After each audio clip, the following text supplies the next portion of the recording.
maaari mo bang pangunahan ang ating panalangin? Opo, teacher. Kaklase, handa na ba kayo? Sa ngalan ng Ama, ng Anak, ng Espiritu Santo. Amen. Purihin nawa ang pangalan ni Jesus, Ngayon at magpakailanman, siya nawa. Amen. Sa Ama ng Anak, ng Espiritu Santo. Amen. Magandang araw mga bata. Magandang araw din po, teacher. Bago kayo umupo, maaari nyo ba munang pakiayos ang inyong silya at pulutin ang mga basura at itapon ito sa tamang lalagyan.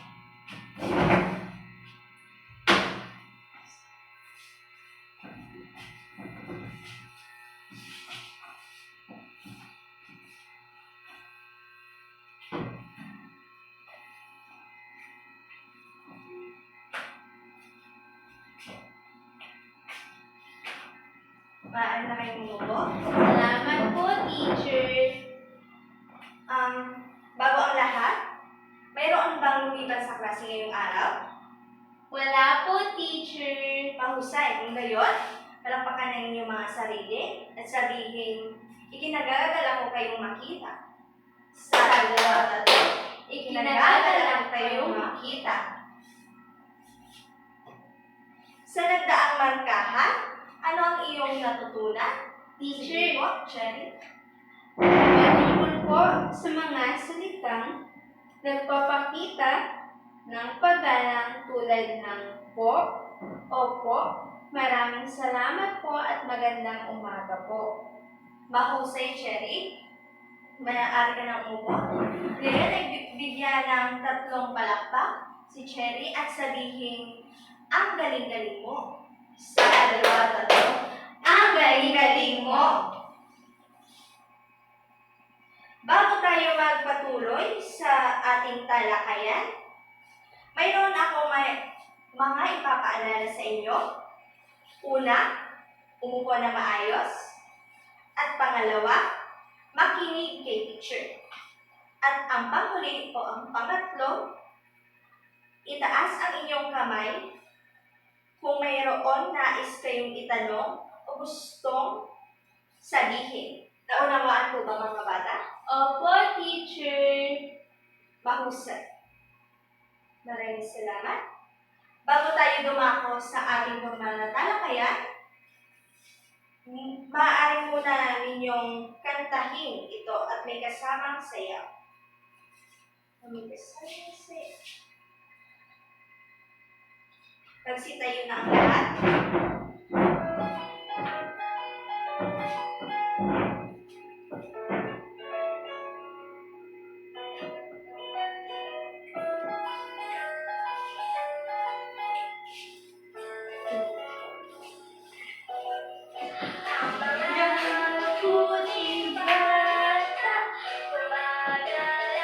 Sa nakakatanda,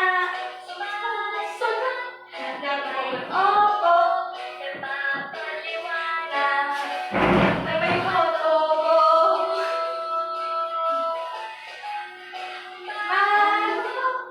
Salamat po. Sorry po. Thank you po.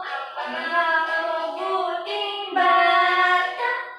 Magalang sa nakakatanda.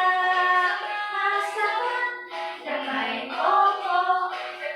Paliwanag. May po at opo. May po at opo. May po at opo.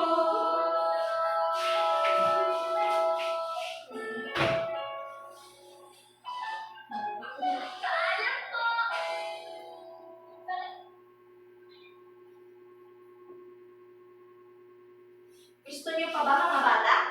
Opo, Kung teacher. gayon, ay maaari nating ulitin.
Nag-enjoy ba kayo mga bata? Opo, teacher! Mahusay! Maaari na kayong umupo? Dahil dyan, bigyan natin ng inyong mga sarili. Bigyan ninyo, dahil dyan,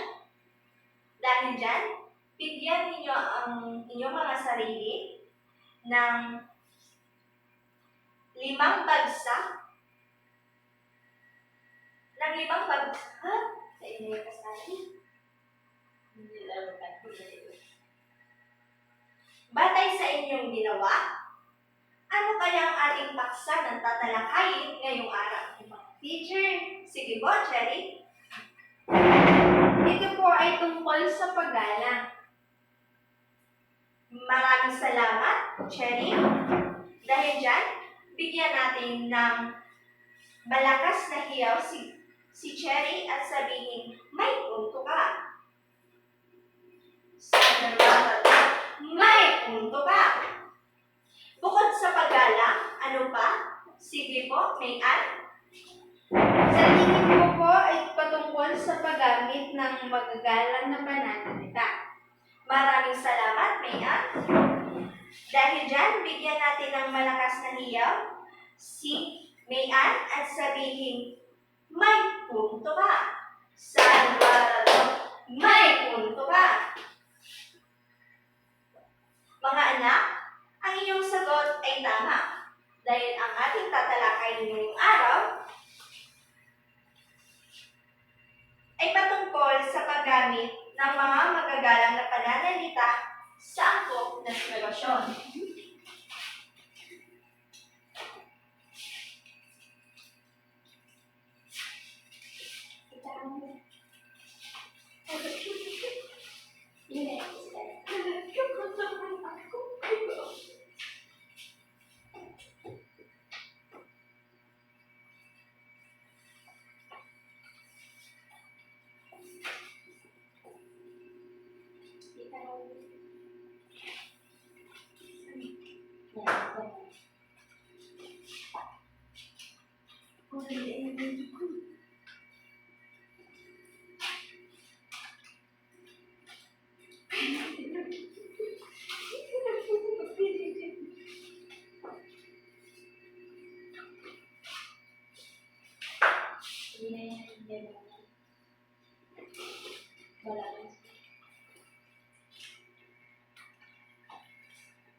Mga bata, ano nga ulit ang ating tatalakayin ngayong araw?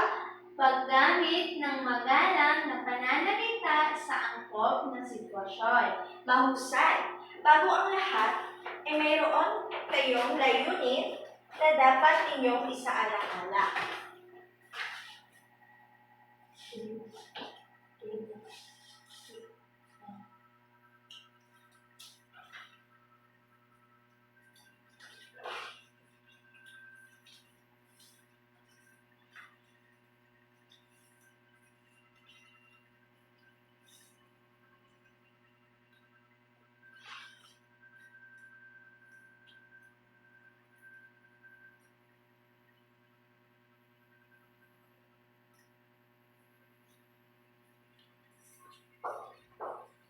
Una, na ipapaliwanag ng mga mag-aaral ang kahalagahan ng paggamit ng po at opo sa pakikipag-usap sa nakakatanda.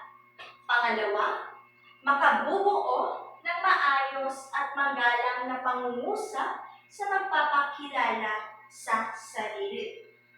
At ang panghuli, na ipapakita ng mga mag-aaral ang pagpapahalaga sa paggamit ng magalang na pananalita sa pakikipag-usap sa kapwa at sa nakakatanda.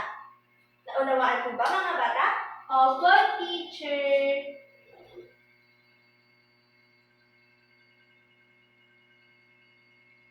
Mahusay.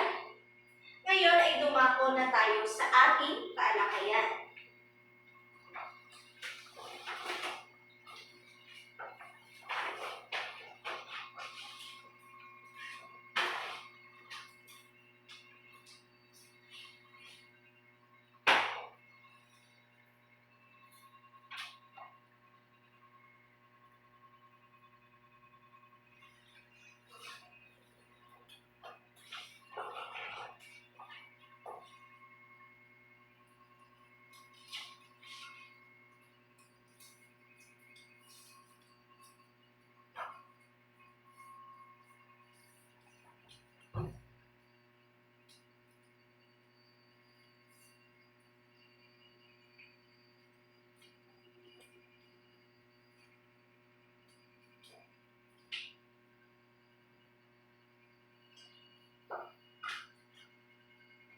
Mga bata, ang magalang na pananalita ay ginagamit sa iba't ibang paraan sa tamang sitwasyon.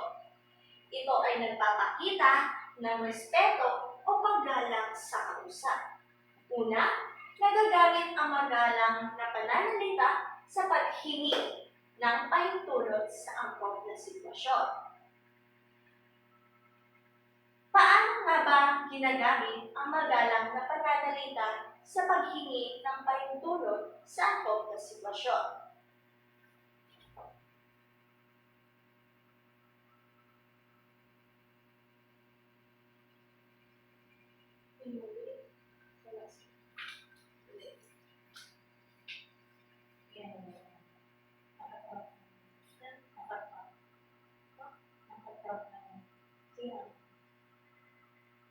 Mga bata, ang magalang na pananalita ay ginagamit sa iba't ibang sitwasyon sa paraan ng